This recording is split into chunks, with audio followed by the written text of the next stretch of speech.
How to use Google Photos to back up your device photos or device media that you have deleted, how you can simply get it through your Gmail account or the Google Photos official application. For this, you just need to log in into the Google Photos application. This is the app I'm talking about, that is Google Photos. You just need to log in with the same email address you had in your previous device that you're trying to back up.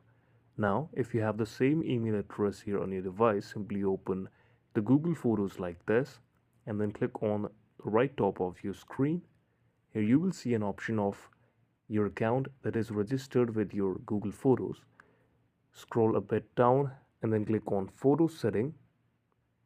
Here you're going to see an option on the top that is Backup. So this is the main option. Simply click on it and then check if you have enabled the backup option from right this menu. After enabling it, you will get all of your photos that you have saved on your device. In the new device you're logged in.